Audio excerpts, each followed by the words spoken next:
नमस्कार साथियों, उत्तराखंड की आवाज़ में आपका स्वागत है और मैं हूं आपका साथी कैलाश सियाल। आपको पता है कि गर्जिया मंदिर जो आस्था का केंद्र है, देश विदेश से भी वहां पर पर्यटक आते हैं, श्रद्धालु आते हैं।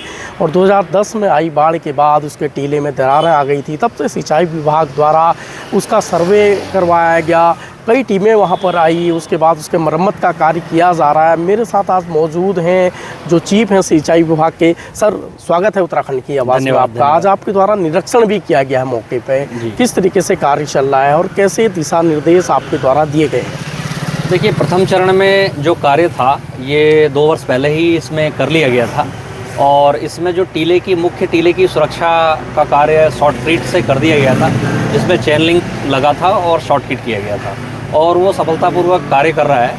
किंतु अभी जो नीचे का हिस्सा है, जो नदी से कटाव वाला हिस्सा है और जो स्लाइड हो रहा है, जो आपके उसके जो ब्लॉक्स हैं वो ढीले हो रहे हैं, उनके लिए क्लैडिंग का काम चल रहा है। तो उसमें अभी अगले मानसून से पहले हमको HFL तक का कार्य करना है, उसके लिए निर्देश मानसून से पहले सुरक्षा दे सकें।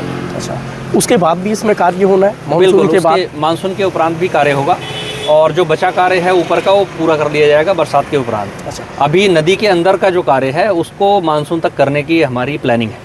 कितने फेज में ये कार्य होगा? अभी ये दूसरा फेज चल रहा है? दूसरा फेज चल रहा है, यही लास्ट फेज है। अच्छा, इसी के अंतर्गत कार्य पूर्ण होगा। अच्छा, आपने अभी बताया कि मानसून के बाद भी होगा, तो अभी मानसून से पहले इसमें क्या किया जा रहा है? मानसून से पहले मैंने आपको जैसा बताया कि HFL तक जो हाईएस्ट फ्लड लेवल होता है वहाँ तक हम किसी प्रकार से जो रिटेनिंग वॉल उठ रही है उसको हम उठा लेंगे और उसके उपरांत क्लडिंग का काम चलता रहेगा। अच्छा, वो मानसून के बाद? वो मानसून के बाद भी हो सकता है, किंतु जो पानी के अंदर जो कार्य होना है उसको पहले पूर्ण करना उचित है। आपके द्वारा आज निरीक्षण यहाँ तुमड़िया डैम का भी किया गया है, किस तरीके से वहाँ का निरीक्षण किया गया और क्या स्थिति वहाँ पर उत्पन्न हो रही है?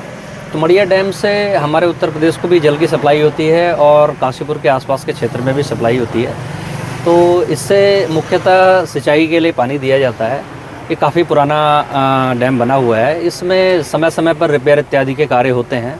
वर्तमान में इसमें कुछ जगहों पर जो है कटाव और बाकी चीज़ें देखी गई हैं, उसको देखते हुए इसकी मॉडर्नाइजेशन की योजना बनाई गई है और उस योजना के अंतर्गत इसका निरीक्षण किया गया है और तत्क्रम में वो योजना शासन को भेजी जा रही है और स्वीकृति के उपरांत उसमें कार्य प्रारंभ कर दिया जाएगा। अच्छा सर, ऐसी बहुत सारी नहरें हैं जो ब्रिटिश काल के समय से आज भी सिंचाई उन नहरों से हो रही हैं, लेकिन काफ़ी नहरें जीर्ण शीर्ण अवस्था में हैं। इनको दुरुस्त करने के लिए क्या उपाय किए जा रहे हैं सिंचाई विभाग द्वारा?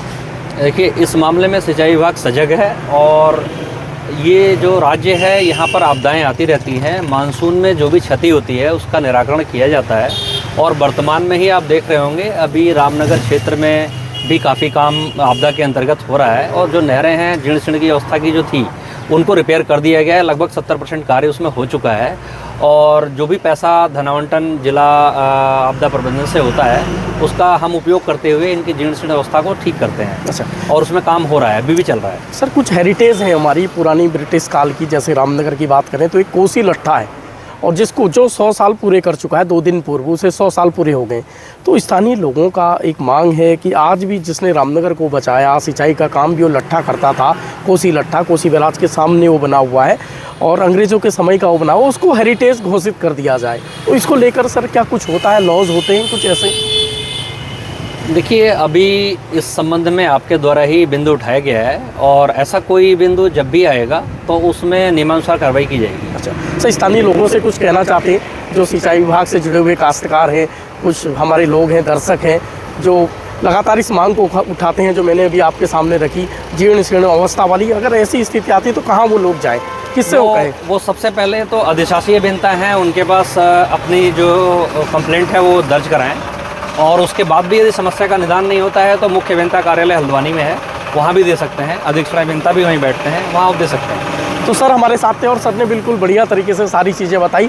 मानसून के बाद कुछ ही समय बाद गर्जिया मंदिर टीले का काम भी पूरा हो जाएगा और जो हाई फ्लड जहां पर हाईएस्ट बाढ़ आई है वहां तक अभी इस सेकंड फेज़ में काम किया जा रहा है। उसके बाद मानसून के बाद अंतिम रूप उसे दिया जाएगा। उत्तराखंड की आवाज़ में बने रहने के लिए आप सभी दर्शकों का धन्यवाद।